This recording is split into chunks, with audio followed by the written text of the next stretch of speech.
Rodman Edward Serling was born on Christmas Day in 1924 in Syracuse, New York, to Jewish parents. He was the youngest of two children growing up in a lower to middle class household. His parents, Samuel and Esther, by all accounts, were extremely loving and affectionate parents. His mother was, like many mothers of the age, a stay-at-home homemaker, and his father was a grocer. His father did have dreams of being an inventor, and before he became a father, that was where he put his primary focus. But when the reality of having to put food on the table for a family hit, he ended up putting away that dream and going to work. And in those moments of armchair psychology that I know we sometimes succumb to when we think about our heroes, I sometimes ask myself if an awareness of that sacrifice helped feed Serling's tenacity as he grew older, because he was nothing if not completely prolific and dedicated. But, that's not to speculate. I didn't know the man. Maybe that wasn't the case at all, and he was just born to write. But it is telling that his older brother also turned out to be a writer. When Rod was 2 years old, they relocated to Binghamton. So he was a central New York boy through and through, and his father found work there as a butcher. Rod was, by all accounts, a very healthy and extremely talkative child.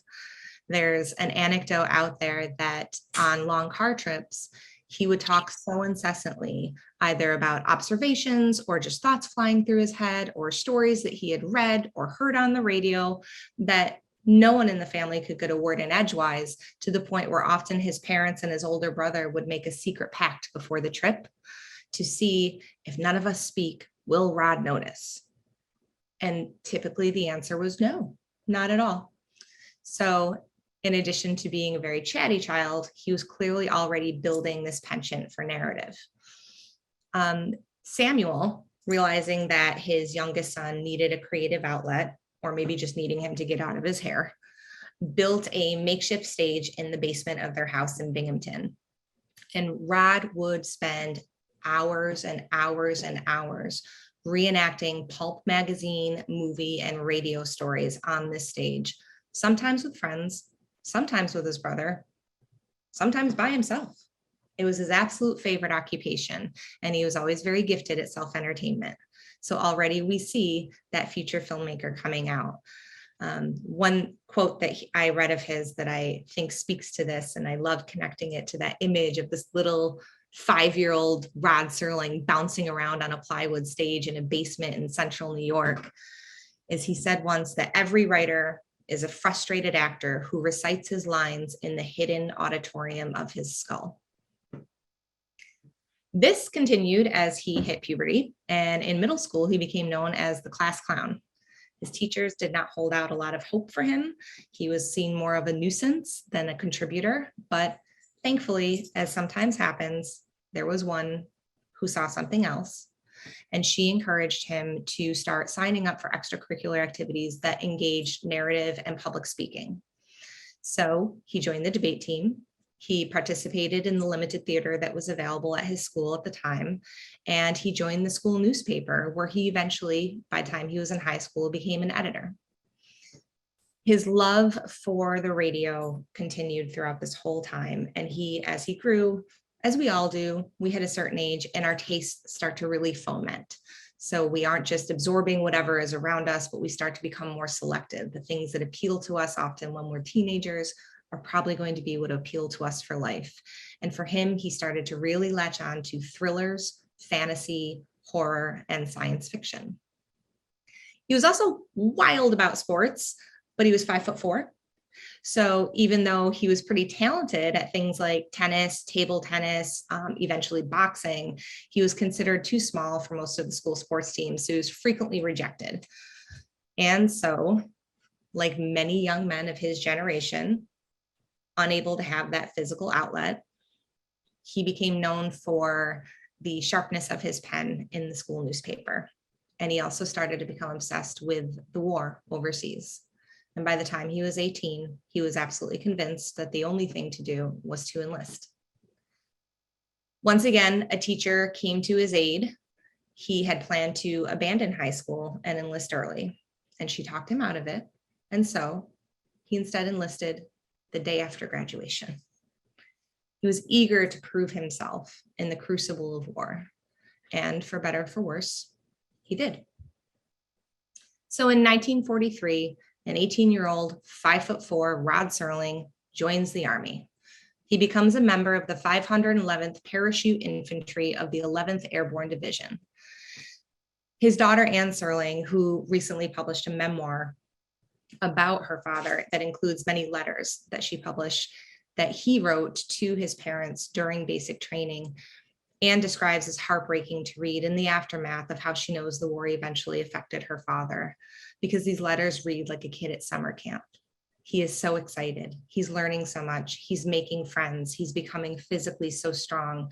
His confidence is through the roof, and he's going to go overseas and he's going to punch Adolf Hitler straight in the face, and he can't wait.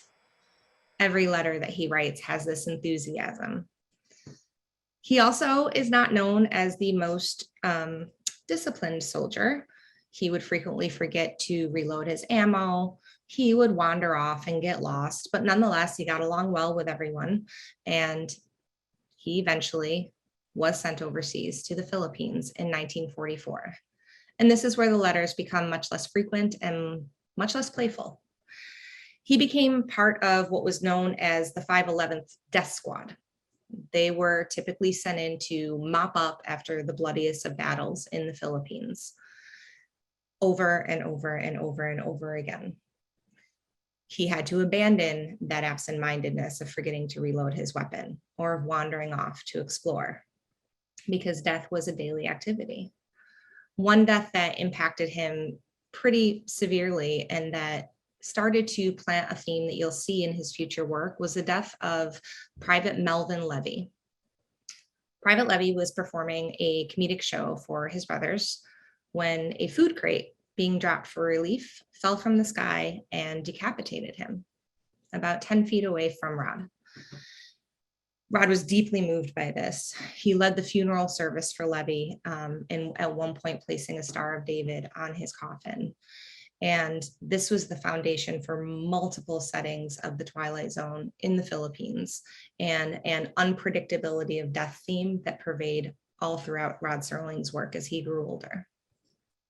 From the Philippines, he went to Manila in 1945. And this is where personal stories of his service are harder to find because he stops talking about it. Even in his daughter's memoirs, there are some stories in there, but not many, and most of them have to do with her witnessing his PTSD many years later. His regiment in Manila had a 50% casualty rate. He was very nearly killed by a Japanese soldier, saved at the last moment by a friend in battle. There's a story of him once running into enemy fire to rescue a random performer who was on stage when bullets started to fly. His final assignment was as part of the US occupation of Japan, and of this he never spoke. The closest he would come to speaking of the war once he returned was to publicly denounce and eventually protest the horrors of all war. We know he must have done something right because he was awarded a Purple Heart, a Bronze Star, and a Philippine Liberation Medal before he was discharged in 1946. So after only 3 years, he left the war a completely changed man. No longer an 18-year-old kid excited to prove himself, but a man wounded, physically and mentally. He had a knee injury that, while not completely disabling, would plague him for the rest of his life. His wife, Carol, would tell stories of waking up in the middle of the night to the sound of Rod tumbling down the stairs because his knee would buckle. But even more powerful was the PTSD that would haunt and fuel much of his work. One thing he did say after returning from war, or I apologize, about his return from war, was, "I was bitter about everything. I think I turned to writing to get it off my chest." So after the war, he took advantage of the GI Bill that he had earned, and again, being a sports lover, decided to major in physical education, and he attended Antioch College. While he was there, he was involved in theater, broadcasting, and the campus radio station, where he served as a writer, an actor, a director, and a DJ. He eventually, because of these extracurricular activities, changed his major to literature. And between the artistic bends that come with being a young hotshot, post-war soldier, lit major, on the radio, in theater guy around campus, he became known a little bit as a ladies' man. And as a result, he had a very hard time when he eventually met Carol because she wanted nothing to do with it. But he charmed her. I'm assuming she charmed him a little bit as well. And eventually they did marry in 1948 while they were still both enrolled. Their honeymoon was on Cayuga Lake. And they would summer on that lake every year for the rest of his life, with the exception of the 2 summers when Carol was pregnant for their daughters. While he was in college, although he had the GI Bill, he still needed to earn a living, especially as a married man. So in true Rod Serling fashion, he became a parachute tester for the Army. He would earn about $50 per jump, depending on the level of danger. It would sometimes go up to $500. He once earned a whopping, for the time, $1,000 for testing a jet ejection seat that had killed the previous 3 testers. He obviously survived, and I'm assuming that $1,000 went a long way for him and his new bride. He also served as an actor, writer for WNCY and WJEM, 2 local radio stations, and he continued to try to sell scripts. He would send them across the country to any radio station that was accepting submissions, and he would get rejection letter upon top of rejection letter over and over and over again, very rarely selling one. But he continued, and he graduated with his Bachelor of Arts in 1950. From there, what is one to do with a literature degree? I had to ask myself that question once. Well, he went into radio. In 1951, he sold a script called Adventure Express. The script was heavily influenced by his time in war. The original plot was that a train traveling across the country was haunted by the ghosts of a young boy and a young girl who had died during World War II. And the entirety of the script was the boy and girl observing the living and commenting. The script was purchased, but it was drastically changed. We're talking 1951. No one wanted to see that, or at least that's what the people paying for a script would say. So they changed it from ghosts to living children. They removed all references to the war, but he got paid and it was produced, so he had a publication. He continued to write. He sold as much as he could, far less than he wrote, and he earned a moderate living working in radio, but he became very disillusioned by the medium. He found it limiting because of sponsorship that drove the censorship for the times, and because of his inability to retain the rights to his own work. He once said of radio, which he felt was a dying medium, radio in terms of drama dug its own grave. It had aimed downward, had become cheap and unbelievable, and had willingly settled for second best. I take that quote to mean he was disappointed in radio's unwillingness to tackle issues that were culturally relevant, instead settling for pure entertainment and fluff. And while, listen, I'll watch a sitcom with the rest of you. I've watched way more Seinfeld than anyone. Sometimes you need more, and more is what Rod was interested in, and radio was not a medium where he could get it. He was also frustrated that he would write and write and write and sell it and receive no benefit. He said, from a writing point of view, radio ate up ideas that might have put food on the table for weeks. The minute you tie yourself down to radio or a TV station, you write around the clock. You rip out ideas, many of them irreplaceable. They go on and consequently can never go on again, and you've sold them for $50 a week. So in 1952, with Carol 3 months pregnant for their first daughter, Jody, he quit entirely and committed himself to writing full-time. I have to imagine that was an interesting conversation, but all accounts show that Carol was a loving and supportive wife. He said of writing, it is a demanding profession and a selfish one. And because it is selfish and demanding, because it is compulsive and exacting, I didn't embrace it. I succumbed to it. He continued to have mild success with his writing. Because he wasn't working in radio any longer, he had more time to write, therefore he's producing more scripts, so the proportion of scripts that made money grew. And one of his biographers, Mark Scott Zickrey, Spent years and years researching and pulling up some of these older scripts that are not famous, his pre-Twilight Zone scripts. And he says that upon review, they show the beginning of Serling's eventual genius.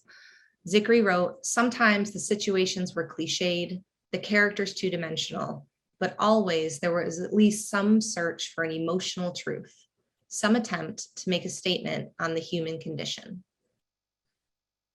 He had his big break in 1955 with a television program for Kraft called Patterns. Patterns was centered on the power struggle between a veteran corporate boss and a very bright young executive looking to usurp him. And when I say big break, I mean New York Times style big break. Jack Gould, a famously difficult critic for the time, called the show one of the high points in the TV medium's evolution and said, "For sheer power of narrative, forcefulness of characterization, and brilliant climax, Mr. Serling's work is a creative triumph." Robert Louis Shane of the Saturday Review wrote, "In the years I have been watching television, I do not recall being so engaged by a drama, nor so stimulated to challenge the haunting conclusions of an hour's entertainment." It's pretty good. It's pretty good. Set the bar very high for him. He immediately was inundated with job offers, novel offers, offers to write plays, TV and radio scripts. He sold some of his old work just to make sure his name stayed out there and to meet the requests that were getting to him. And the old work took some of the shine off. They weren't as impressed with what he had written before Patterns. And there started to be speculation that he was a flash in the pan or maybe a one-hit wonder. So it was recommended that he and Carol, and now their new daughter, move to California, where the newly burgeoning television system of pre-shooting, sorry, stumbled on my words there, was taking root in studios that would eventually become Hollywood. He would stay in California for most of his life, although every summer he and his family would still return to central New York and summer on Cayuga Lake. And he enjoyed television, but found it almost equally frustrating. Censorship was the big issue. Sponsors, who of course paid for the television in that day, worked as censors and frequently as editors of your written work. A glaring example of this is a show that he wrote in 1956 called Noon on Doomsday. This was directly inspired by the murder of Emmett Till. And the plot surrounded the lynching of a Jewish pawnbroker. When he mentioned in a radio interview that the source for his script was the murder of Emmett Till, the censors changed the story entirely to reflect the murder of an unknown foreigner, so as to avoid any backlash for inciting racial awareness. He responded with a script called A Town Has Turned to Dust for CBS. He changed the setting to a century earlier, but he kept interracial dynamics and involved a lynching. And to this day, it is considered an absolute triumph. Jack Gould again wrote this about A Town Has Turned to Dust. He called it a raw, tough, and at the same time, deeply moving outcry against prejudice. Mr. Serling incorporated his protest against prejudice in vivid dialogue in sound situations. He made his point that hate for a fellow being leads only to the ultimate destruction of the bigoted. A show about racism, bigotry in a small Southwestern town, Mr. Serling had to fight executive interference before getting the play on the air last night. The theater people of Hollywood have reason to be proud of their stand on the viewer's behalf. So here we see a fledgling writer, I'm assuming not much in the bank, a predicted flash in the pan, a young daughter, a young wife, in a new state, far from his family. And his writing is still tackling issues that no one else will tackle. But he continued to be frustrated to see the censorship stripping his scripts repeatedly of any political or racial commentary. He knew the only way to avoid the death grip of censorship was to create his own show. He said, "I didn't want to fight anymore. I didn't want to have to battle sponsors and agencies. I didn't want to have to compromise all the time, which in essence is what a television writer does if he wants to put on controversial themes." And that, my friends, brings us to the Twilight Zone. He wrote a script called The Time Element as a pilot for CBS for a show he proposed called The Twilight Zone. The summary of the plot is essentially a World War II veteran goes to a psychiatrist to address nightmares about the attack on Pearl Harbor. And the script involved a twist ending in which the soldier was in fact dead, had died at Pearl Harbor, and the nightmares were being experienced by the psychiatrist. This obviously reflects the struggles that Serling was having on his own with PTSD. This concept that war is not about you and your enemy, but is a matter of reciprocity. Whatever side you are on, you will suffer as a result. And it is certainly not something that he was ever going to be able to get on TV unless he was producing it himself. CBS, by some miracle, said yes, they gave him the green light, and he became head writer, creator, and executive producer for The Twilight Zone, which premiered in October of 1959. Serling specifically chose sci-fi as the genre for his show because he believed that sci-fi was not controversial enough to interest censors. It turns out that he was right.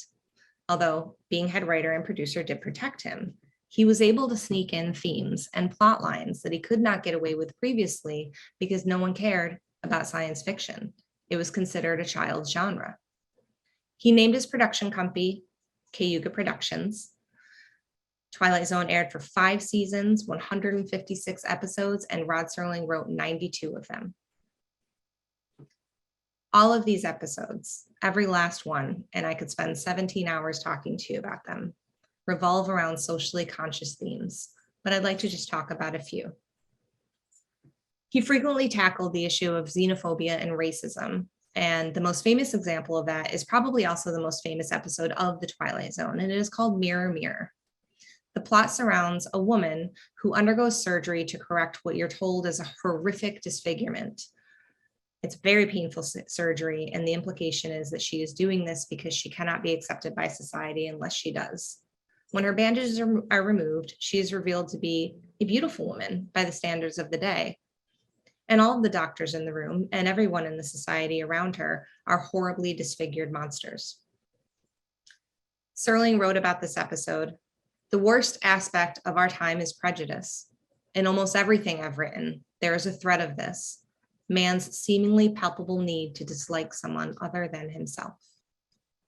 We're going to talk a little bit more about Mirror, Mirror in a bit, but let's move on to the theme of war.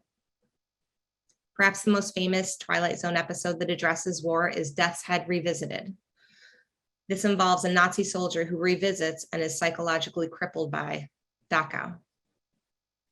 In his famous ending narration that he did of every episode of The Twilight Zone, he deviates a bit for this episode, and he states, all the Dachaus must remain standing. The Dachaus, the Belzens, the Buchenwalds, the Auschwitzes, all of them. They must remain standing because they are a monument to a moment in time when some men decided to turn the earth into a graveyard.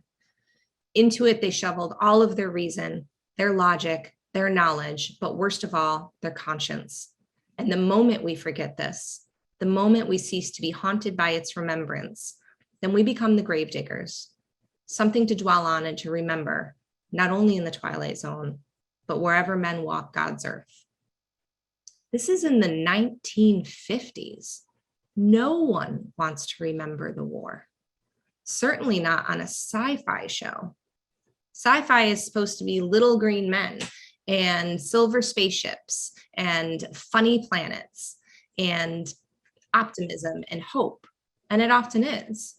But in this episode, like so many, he chooses to tackle what needs to be said instead of what people want to hear. He also addresses the issue of allocation of wealth and resources in the episode Button Button, which is probably my favorite episode of The Twilight Zone, although as a caveat, it is part of the 85 to 89 revival series, but it was written by one of the Twilight Zone's original writers. In this episode, an American everyman and his wife are falling into poverty, and they are good people. And they are approached by a stranger with a button who says, if you press this button, someone you do not know will die, but you will receive $200,000. So here is this theme of what do we take and what do we give?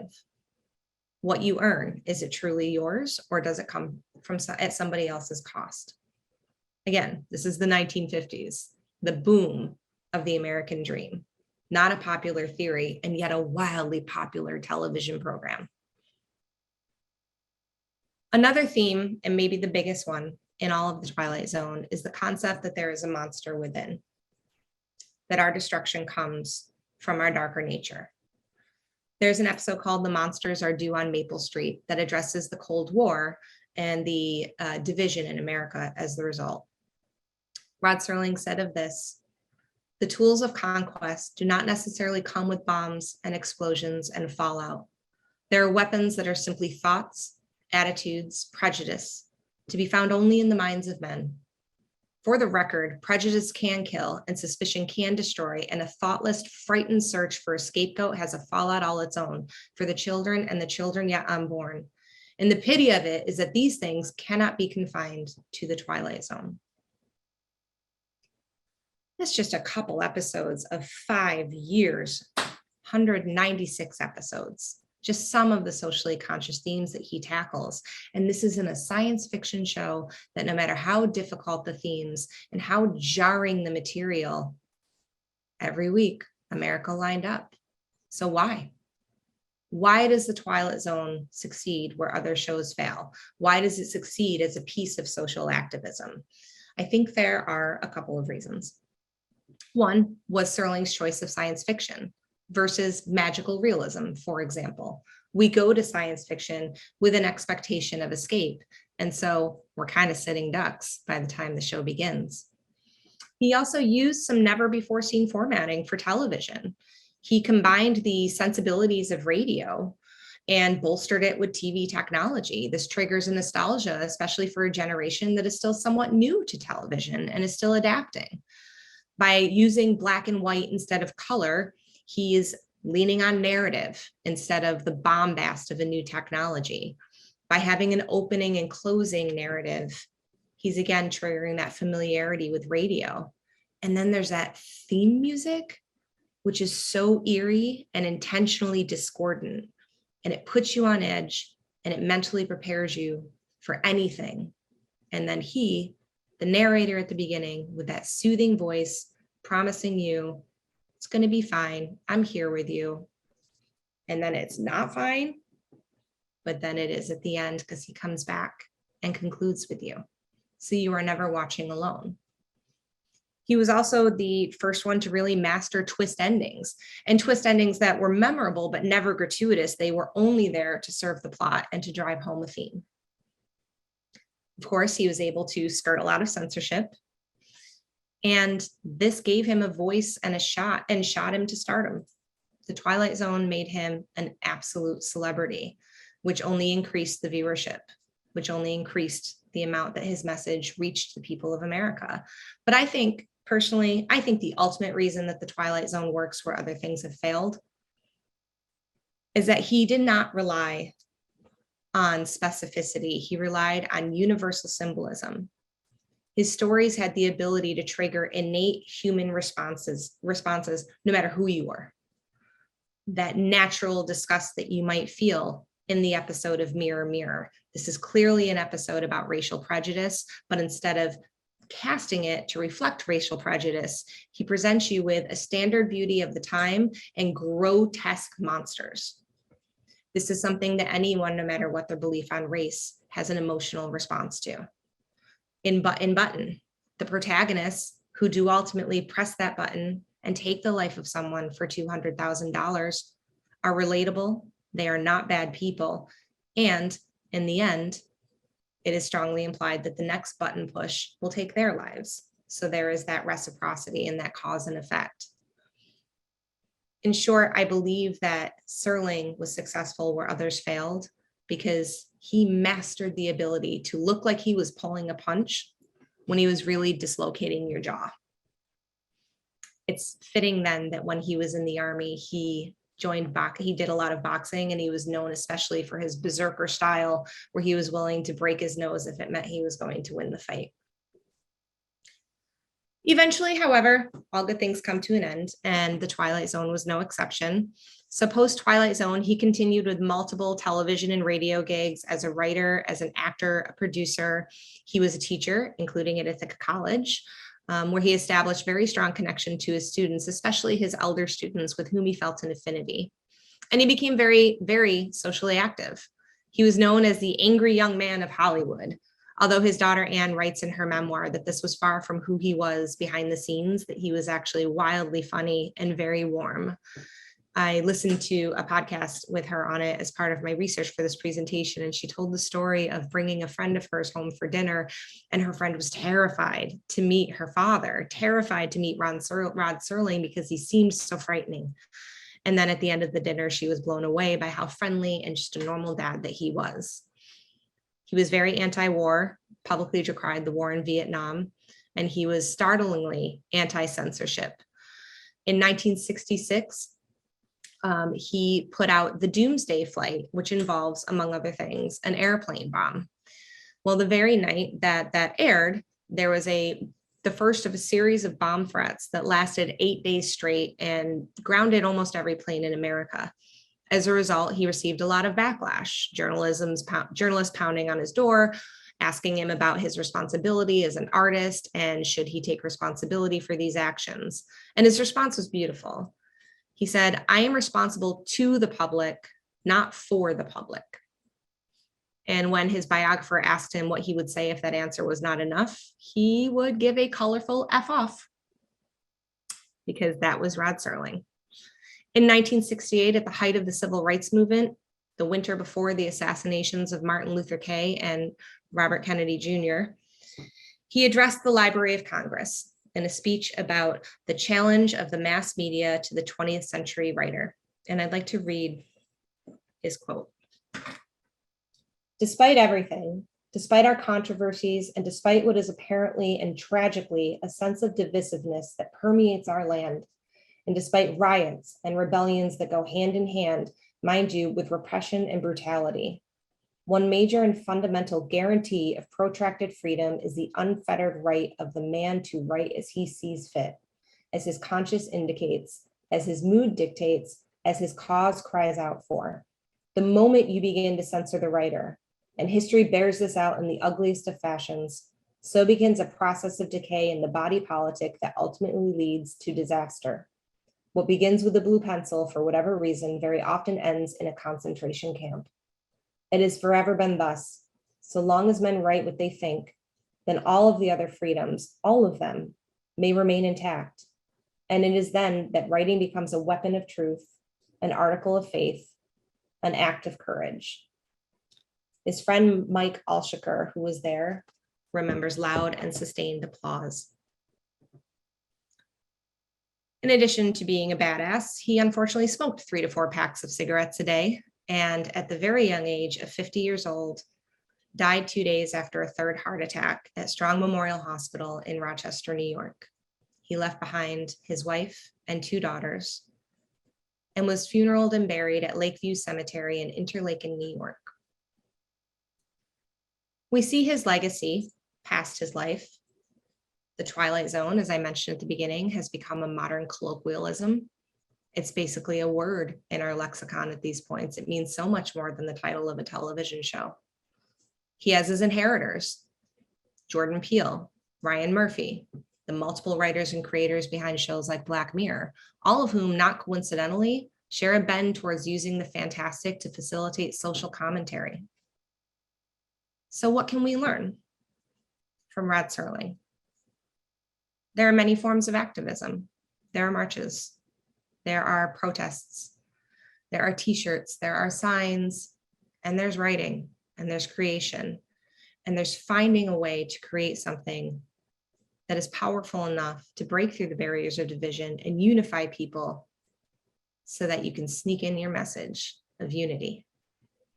It might be the monster within us that is the source of our destruction, but we are not powerless against it. Our strongest weapons, those artists who go berserker style after the monster, willing to break their nose to achieve defeat for the rest of us, can lead the way.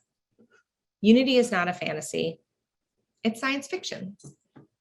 And Serling said that fantasy is the impossible made probable, but science fiction is the improbable made possible.